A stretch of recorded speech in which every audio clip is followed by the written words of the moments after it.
রাজ্য মহিলা কমিশনের পর পাঁশকুড়া এবার জাতীয় মহিলা কমিশন। পাঁশকুড়া হাসপাতালে পৌঁছলো জাতীয় মহিলা কমিশনের সদস্যদের দল। অর্চনা মজুমদারের নেতৃত্বে জাতীয় মহিলা কমিশনের প্রতিনিধিরা ইতিমধ্যে পৌঁছে গিয়েছেন সেখানে। সরাসরি রয়েছেন আমাদের সঙ্গে প্রতিনিধি বিটন চক্রবর্তী। বিটন, ইতিমধ্যে জাতীয় মহিলা কমিশনের সদস্যরা তারা সেখানে পৌঁছে গিয়েছেন, কাদের কাদের সঙ্গে কথা বলছেন? দেখো, কিছুক্ষণ আগে কিন্তু ডক্টর অর্চনা মজুমদার জাতীয় মহিলা কমিশনের সদস্য, তার নেতৃত্বে একটি প্রতিনিধি দল তারা কিন্তু পৌঁছে গিয়েছেন এই পাঁশকুড়া সুপার স্পেশালিটি হাসপাতালে। এবং তিনি হাসপাতালে ঢুকেই কিন্তু প্রথমে সুপারের খোঁজ করেন এবং কিছু সময় পর সুপার সেখানে পৌঁছন এবং সুপারকে নিয়ে কিন্তু সুপারের চেম্বারে তিনি চলে যান। যেটা সূত্র মারফত জানা যাচ্ছে যে সুপারের কাছ থেকে তিনি সেদিনের ঘটনা সম্পর্কে, অর্থাৎ যে অভিযোগটা উঠে আসছে এই জাহির আব্বাস খানের বিরুদ্ধে, যে অভিযোগটা উঠে আসছে সেই বিষয়টাকে নিয়ে কিন্তু তিনি জানতে চাইবেন, অন্তত এমনটাই জানা যাচ্ছে।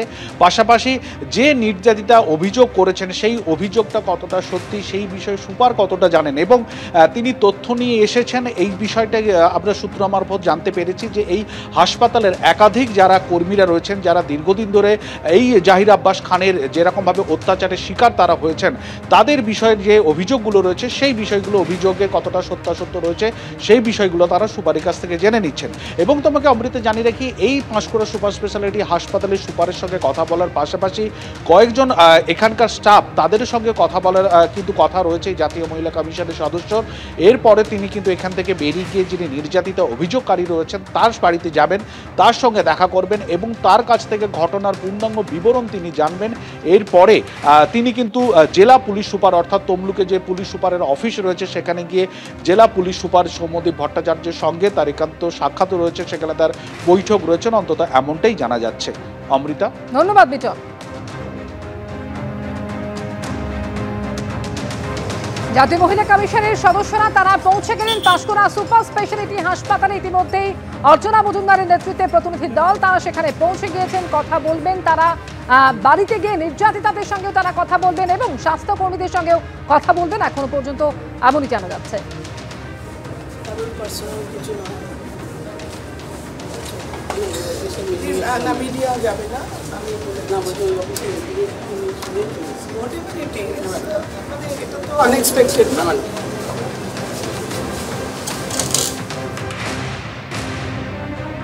রামপুরহাটে ছাত্রী মৃত্যুর ঘটনা তদন্তে 4 সদস্যের ফরেনসিক দল।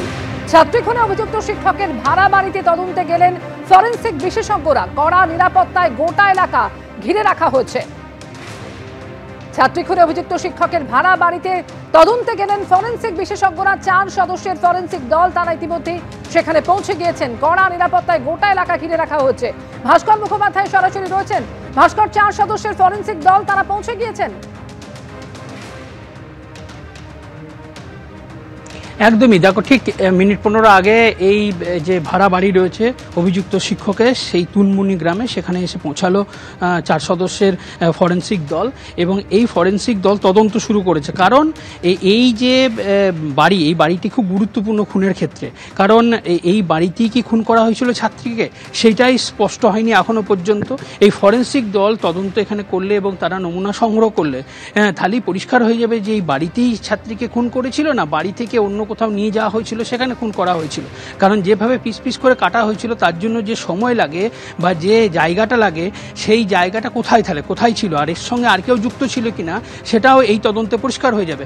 তাই এই ফরেনসিক দলের আসার এখানে খুব গুরুত্বপূর্ণ ছিল। আমরা দেখতে পাচ্ছি পুলিশ কর্মীরা রয়েছেন, পুরো এলাকা ঘিরে ফেলা হয়েছে, সামনে একদম কাউকে যেতে দেওয়া হচ্ছে না এবং ফরেনসিক দলকেও নিয়ে আসা হয়েছে খুব গোপনে।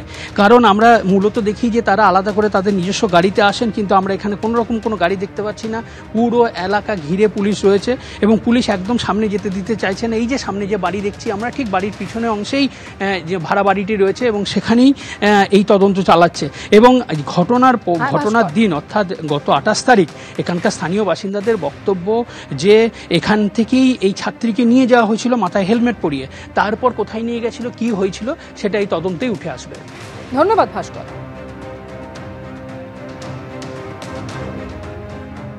Thank you.